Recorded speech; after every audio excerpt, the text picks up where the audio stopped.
Jajaran Polda Lampung selidiki perusahaan jasa pinjaman online.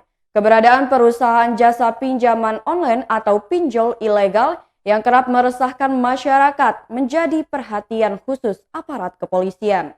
Dalam hal ini, Polda Lampung dan jajaran sedang melakukan penyelidikan terkait keberadaan perusahaan pinjol ilegal yang merugikan masyarakat yang ada di Lampung.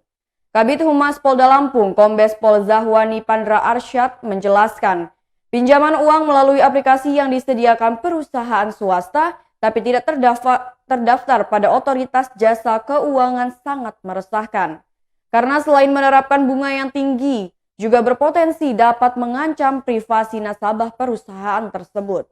Pandra pada Sabtu 16 Oktober 2021 menjelaskan, dalam beberapa kasus, lembaga keuangan ilegal itu menagih dengan cara kasar bahkan sampai mengancam keselamatan jiwa nasabahnya. Bahkan penyedia peminjaman uang itu tak segan-segan membuka aib dan fitnah nasabah kepada pihak keluarganya dan ke seluruh nomor yang ada di dalam handphonenya. Praktik pinjol tersebut, kata Pandra, sejatinya bukan membantu rakyat kecil dalam rangka mengembangkan usahanya, namun justru sebaliknya. Misalnya ia meminjam 1 juta rupiah lalu menerima hanya 800 ribu rupiah. Jika ada keterlambatan membayar cicilan maka dikenai denda dan berbunga. Akhirnya pinjaman tersebut bisa berkali-kali lipat dari pinjaman pokoknya. Pandra menambahkan praktik-praktik seperti ini harus segera dihentikan dan pihaknya akan segera menertibkan perusahaan-perusahaan sejenis yang menawarkan jasa pinjaman keuangan secara ilegal.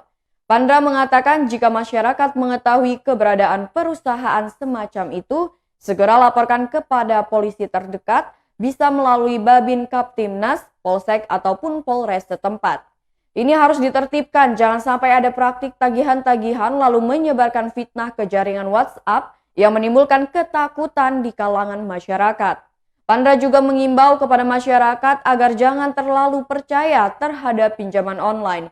Jika membutuhkan uang, lakukan mekanisme yang ada di lembaga keuangan resmi seperti bank, koperasi, dan lain sebagainya.